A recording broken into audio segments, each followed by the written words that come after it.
Imagine a government once warning parents, too much gaming can turn your kids into criminals, even murderers. They banned game ads, shut down internet cafes at night and treated gaming like a dangerous addiction. Fast forward to May 2026, the same government is now throwing a massive party for gaming with 35,000 people attending. Officials are on stage saying gaming is a national priority to make Vietnam rich. What happened? Today, we tell the incredible story of Vietnam's complete U-turn on video games, from fear to full embrace. It's a perfect example of how countries can change direction fast when they see money and opportunity. Stick around, this one will blow your mind. The old warnings when gaming was the enemy.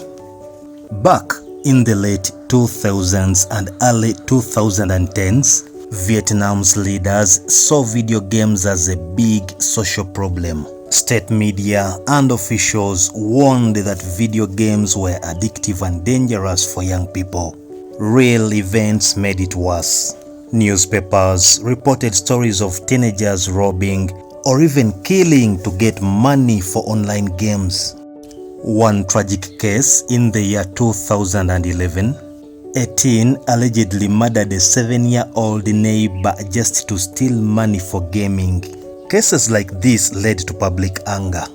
Government actions were strict. They banned advertising of online games, ordered internet cafes to cut access after 10 or 11 p.m., paused new game licenses, told parents gaming could destroy their children's future and lead to crime.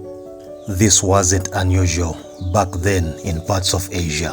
Many countries worried about internet cafes full of kids skipping school.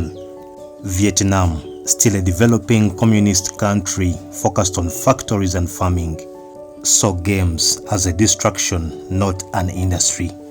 Then came the year 2013, the game that changed Vietnam forever, Flappy Bird. A solo Vietnamese developer named Dong Nguyen created this super simple, super addictive game in just a few days. It suddenly topped charts worldwide. At its peak, it made up to $50,000 per day from ads. Dong got so much attention, he actually removed it from stores. Flappy Bird proved Vietnamese developers could create global hits with low costs. It inspired a whole generation. Soon after, more successes followed. Magic Tiles 3 by Amanotes, a music rhythm game that racked up hundreds of millions, even billions of downloads worldwide. It is still one of the top mobile games. Games like Axie Infinity, Play to Earn during COVID showed Vietnam could export digital products, not just sneakers or phones. By the 2020s, Vietnam had hundreds of game studios. In 2025 alone, Vietnamese mobile games hit 4.9 billion global downloads, second only to China in the world, and 95% of those players were outside Vietnam. The government started noticing gaming brings in foreign money, creates tech jobs, and uses Vietnam's young creative population, half under 30. By 2025, the big shift happened officially. Vietnam named gaming one of its 6 key culture industries for 2025 to 2030.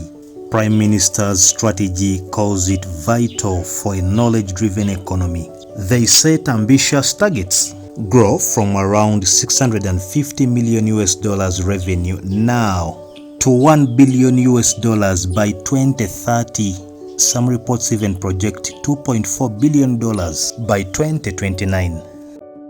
Train thousands of developers, give tax breaks for games with Vietnamese culture and history, push exports and attract foreign investment, Proof: Vietnam Gameverse 2026 in Ho Chi Minh City in May. Over 35,000 people attended. Government officials were front and center promoting it as the future. There were game awards, cosplay, forums and talks about going global. It felt like a national celebration.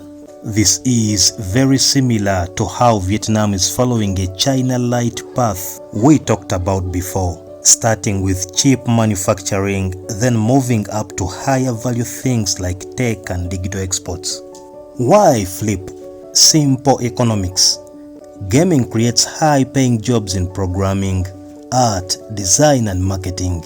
It uses smartphones. Vietnam has high mobile use and can reach the whole world without big factories.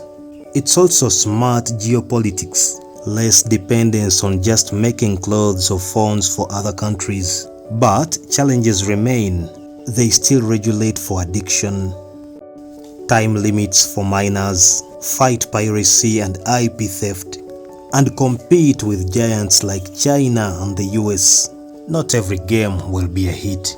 Vietnam's story shows governments can change their minds when the data is clear, from fearing games as a path to crime to betting on them as a path to wealth.